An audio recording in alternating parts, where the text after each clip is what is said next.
is really for both of you, and you can just sort of answer each in turn. And that's, you know, what were you doing generally here at DB? What was your association with Buena Vista at the time of the burning of Old Main? My association was I was a brand new student and had only been on campus about 3 or 4 days.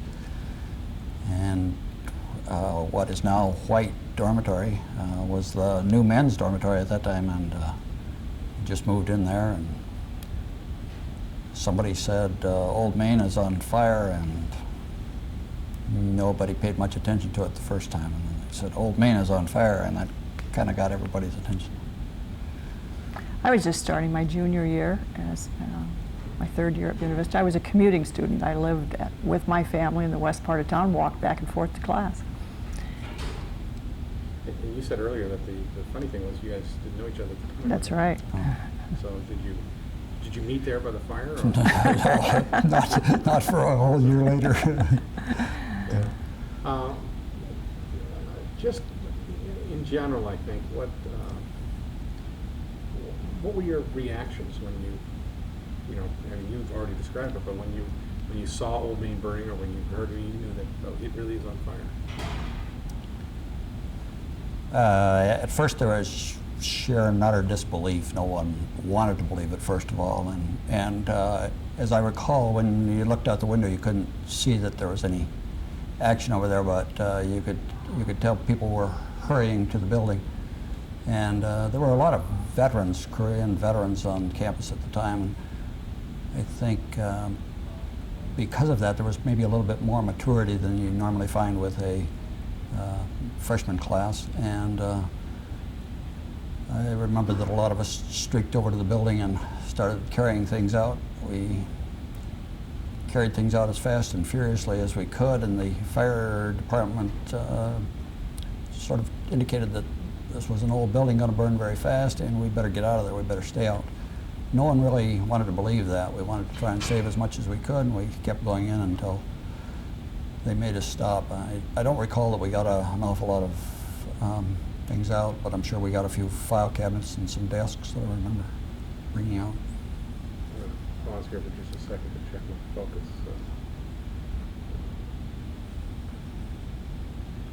What about you, Marianne? What were you doing at the time? And what I was at home with my family. My parents had been students at Buena Vista, and the sirens were blowing a lot. And then we could see smoke and fire, and not knowing where the fire was, we started out walking toward it, my mother, my sister, and I. My sister was in high school.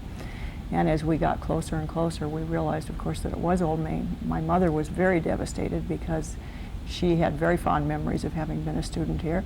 And Old Main was the center of the entire campus. Everything was there. The mailboxes, the gathering place with your friends, the administrative offices, the classrooms, the chapel. It was Buena Vista. And I think there was a real sense of grief and disbelief and wondering what was going to happen next.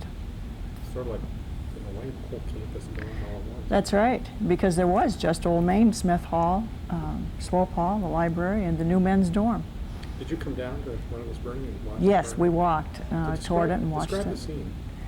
Well, it was dark because it was early fall, and I just remember a lot of people standing watching. I wasn't like Laird helping carry things out. I think maybe they'd already accomplished that by the time we got here. But a real sense of loss. Even if you hadn't had any connection with Buena Vista, there were a lot of town people who had never gone to school here, didn't have anything to do with Buena Vista, that were really not believing that this was actually happening, and of course wondering what was going to be the future. This is a question for Laird. You know, when you were pulling stuff out of there, going in, was there, I don't know, a sense of danger or? I don't think there was any sense of danger in getting everything out. We knew and understood that it was a very old building and a real tinderbox, but there was no sign of smoke on the lower floors and smoke and or fire. And I think there was obviously a great deal of urgency to try and get as many things out as possible. When we were eventually stopped from going in anymore, I think that most of us who had been in there thought, well, we can at least make 1 or 2 more trips, but we didn't. And the it was a beautiful fall evening, as I recall, and very still. And the fire was almost majestic because it went straight up, and there wasn't much violence involved with the fire, other than that it was something very near and dear to everyone's heart that was burning, and a lot of remorse, and that was only the beginning of the remorse part.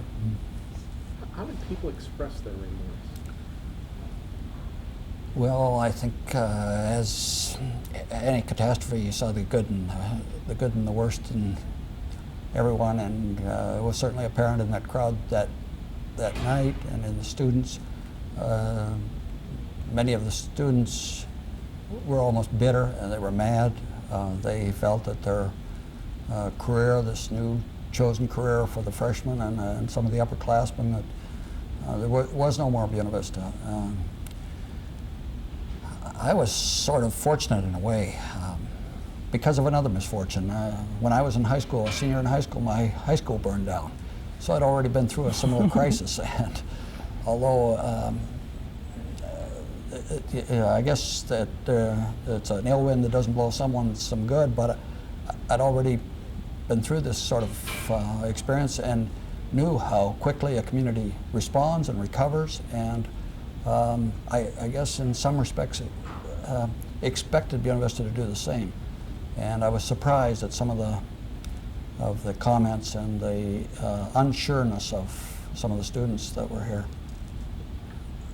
It's interesting because you'd only been here 3 days. You hadn't. Your wife lived here in Storm Lake, and Old Main was a clearly established local landmark. Is the same sort of feeling for you, or was it? Was it different for you, or? As I don't think I had the love and admiration that a lot of the local people had for this building, because I hadn't had the experience in it. As I recall, I'd only attended about 2 or 3 classes in this building, and so there wasn't that personal attachment to it yet. But, being the center of the campus and the focal point of the campus, I was certainly aware of the meaning that it held for, and the significance it held for the Buena Vista College per se. But the students were really concerned because this was a blow to their future. They saw. Some of them felt that their entire college career had ended that night, and they were extremely upset. And yet there were others that showed a great deal of maturity and said, "Oh well, they'll reschedule classes, and classes will go on." And they did. Which is exactly what happened. As I recall, by 2 days later, we were back in class. I thought we went right back that day. I was going to say, I'm not sure that any of us had the liberty of missing more than an hour's worth of class. I remember the next day probably more vividly because the student body gathered around the flagpole that stood in front of Old Main, and we prayed with President Fisher, and we sang the alma mater, and there was a real sense of family, and almost like a family losing a loved one. And I do think that the veterans were very instrumental in the recovery, because I don't know why. I guess maybe it was the maturity they had, but they certainly were leaders to get things back together, and as far as the student body was concerned. And I think the administration did wonderfully well, because I remember people like Jack Fisher and Bill Westlink were probably up all night figuring out what to do with the student body, which was not real large. We were probably about 350, I would guess, students. We were small enough that everyone knew everyone else. And they immediately rescheduled classes in the educational building at the Presbyterian Church. And I don't recall that we missed any classes. I think that's true. There was a great sense of unity and coming together, and I think that the pendulum had to swing the other way a little bit, and as it did the night before, and in some of the speculations of some of the students and perhaps some of the faculty also. And as Marianne said, the President Fisher and Bill Westlink, I already heard that that evening before we went to bed that they were meeting with the Board of Trustees to determine the future of Buena Vista. And many people have said that was John Fisher's greatest moment, and I think history bears that out. That, I mean, it's because up to that point, probably his greatest moment was getting accreditation. Right. That's right. And this Yeah. overshadows that huge moment. Do you ever wonder, do you ever find it a little ironic, or I mean, how's your feeling? Your first, third, fourth day on campus, Old Main burns. Now here, 40 years later, you're in charge of the very building. Our batteries. The very building which symbolizes just pull the headphones for now. And let it roll. We still rolling? Yeah. Yeah, the very building that epitomizes sort of the future and the hope of that. What do you ever think about that? Well, at one of my disappointments early in life, my sister, who was older, gave me this great bit of wisdom, and that usually things that seem bad at the time turn out later to be beneficial. And I guess I've thought of that many times, and I've certainly thought about it in this respect. And hey, nobody's going to hire me to administer Old Main. I'm very fortunate to now be in the whatever that is, the forum. The aftermath of Right. devastation. Did you? I mean, probably never entered your mind that that night after burning that, not only would Old Main eventually, in a sense, be rebuilt in a completely different way as this huge underground structure, but that you'd be one of the people in charge of running it 40 years from now. Couldn't even fathom that. I don't have that kind of an imagination. Is that sort of maybe the essence of what Buena Vista has become, that the impossible things always somehow seem to be possible? I think that's what John Fisher implied the next day after the fire. He said that although our loss was great, Buena Vista was much more than a building, and the townfolk, trustees, the faculty, the students all rallied around that concept, and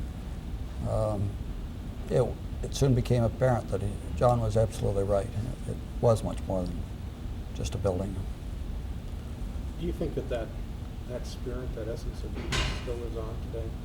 It's still part of what the college and the university now is all about? Oh, I think very definitely it is. I hear many times that these are lovely buildings, lovely facilities, and we have a great opportunity. The opportunity is nothing without people, and the talent that's here to teach and the talent that's here to learn is certainly much more important than any of the structures are. This is a question for Marianne. I take it that you've lived all or most of your life in Swan Lake. Pretty much. So what's your reaction about the impact 40 years later of the burning of Old Main on the community, and where we've come, where the university and the community whole has come? Well, I think originally we all thought of it as a real tragedy, that it was the very worst thing that could possibly happen. However, then at our graduation in 1958, which was just a year and a half later, they dedicated Dixon Eilers Hall. It was up and running and ready to be occupied, and it was only the beginning of the building of many structures that certainly epitomizes Buena Vista as it is today. And it turned out to be, in reality, probably one of the best things that ever happened, because they did some planning and some growing, and look where we are with enrollment and everything today. We've come a long ways, but it's been very positive. Now, let me ask both of you this question. We're sort of asking everyone. It seems to be in the story somewhere along the way, either at the time of the burning or in the aftermath, that there had to have been some heroes. In your mind, who are the heroes that helped the university and the college at the time recover from this devastating event? Or where is the hero? Does the heroism lie? I think rather than a hero, one of the symbolic things that was very meaningful to an awful lot of people was this Christian flag that blew outside the window and was stuck to the brick by the fireman's spray, and it survived the very intense heat. I don't know how, but it did. And it was there, and it was there the next morning, and I think that was a great symbolism of for a Christian college. And I guess if you talk about heroes, it would be the Board of Trustees and again, Jack Fisher's ability to bring us all together and point out the true spirit of a college, and that people were the important factor. The arch and that still remains, is that been significant too? Is that, I know that was sort of the gateway to campus. You saw the beautiful view of Old Main through the arch. Do you still sort of remember that view, even though the arch has moved and a little different? Is that? Absolutely, and I think that now it seems almost impossible that we could have allowed that arch to be hauled away in the rubble and later had to be recovered and put up, when it went up out here on the corner with the Victory Bell behind it, it seemed so natural that we all wondered, well, why didn't we think of that at the time, and why didn't we save it as the symbolism, because it certainly was. And it was the doorway to Old Main. It's what we walked through to get into the building. It was just, I mean, it was actually hauled away. Tell me that story. Yeah, it was hauled away, and some of it was dumped in the lake, and they went down and later and recovered it. And I don't know whose idea that was. I would like to know that, but recovered it and built it and put it on the corner down here, and it became sort of the symbol of the college, just as it is now. It's called the Victory Arch and had the Victory Bell behind it.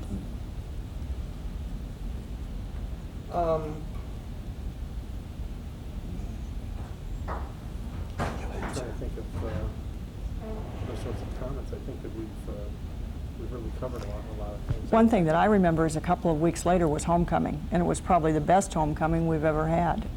Everybody was, talk about school spirit, it certainly was there, and it was evident to everyone within the college community as well as the community of Storm Lake. It was probably one of the best parades we've ever had, and the winning float that year was a white dove rising out of ashes, and I can't remember exactly what it said on the side, but there were not very many dry eyes as they watched the students show to the community that the spirit that we felt that Buena Vista would indeed raise from the ashes. And of course we had no idea it would turn out to be what it is today, but we hoped.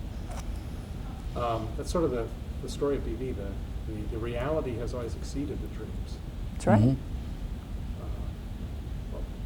What other thing? I know that there was some talk. Obviously, some people must have talked or thought, at least briefly, of giving up, cashing it in. It's it's over. It's done with it. You said that for some people thought this is the end of BV. Were there others? And how long did that last? And it sounds to me like there were moments of that, but it didn't last very long. I think on campus that it was very short-lived, because obviously by the next morning when the students all assembled and were shown the light and told that classes would resume, and I think classes resumed by noon that day, or maybe even by 10 o'clock. I'm not sure. There was relatively no time that we were without classes, and just that quick transaction and the spirit of everybody getting everything together quickly and going forward sort of told the whole community that that's the way it was going to go. There's always some soothsayers, but I don't think that there was much time for anybody to have doubts. Other things you'd like to add? Anything that you remember about Old Main? Do people still recall? I mean, do you ever? It was just a rickety old building. It really was in reality. The steps were wooden that you went up and very worn. I mean, they would creak when you walked on them. in reality, it was the best thing that ever happened to us. And yet there wasn't a person that would admit that night or even the next week. So. What was the building like? I mean, you say it was, everything was there. Mailboxes were there? Everything was there. The Beaver Den was there where we all gathered to meet our friends. We got our mail there. Obviously, the mail kept coming. Someone figured out what to do with it. I don't remember what they did. Well, they put mailboxes down in the gymnasium, which is now Edson Hall. And a lot of the classes were in Edson. They doubled up classes. We don't use our facilities now every hour that's possible, and we found out that we could do that. We could have classes that were normally held in the morning in the afternoons, and there was a great feeling that everybody wanted to make that sacrifice. We wanted to make it work. I think there was, because of that, there was more. Everybody took on some of that pressure, and there was a real feeling of community and let's do this. And I don't recall that there was ever anybody complained about having to meet or having to sit on a chair that wasn't too comfortable. Or having to walk down to the Presbyterian Church, which we thought was a long ways. For a class. Right. Do you really think it was a matter of just believing that we could go on, we could recover and be bigger and better? Sure.